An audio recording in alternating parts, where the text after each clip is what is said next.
我最近特别怀念小时候吃的那种香辣小鱼干，但市面上卖的这么多年，基本上口感和味道也没什么变化，多少有点吃腻了。所以我买了500斤满籽的多春鱼，我打算用麻辣小鱼干的做法，把这玩意儿做成可以空口吃的小零食。这鱼肚子里全是籽，想想做完就特别好吃，但就是收拾起来有点麻烦。每条鱼都需要处理干净它的鳃和内脏，而且没有任何工具，只能徒手干。然后要命的是还不能手抖，要是但凡给这苦胆掏破了，那可就全完了。主要我们试了一下，要是这苦胆没掏干净就开始做的话，那这鱼做出来恐怕是要比我们的命还苦啊。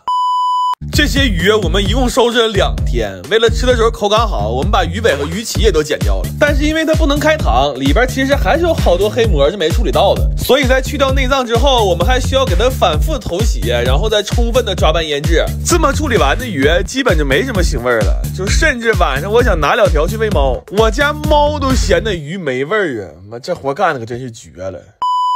然后这些鱼我原本是打算先风干再卤制，但风干的实在太慢了，我就决定都用油炸了。这多春鱼炸完真的巨好吃，尤其是趁热蘸点椒盐，那吃着可真是太香了。关键是还不用吐刺儿，我们这一天连吃带送给邻居，整整干没了1满盆。当时一度给我吃的特别上头，真的要不是家里冰箱没地方呀，我都想连夜再去买500斤，重新开始收拾了。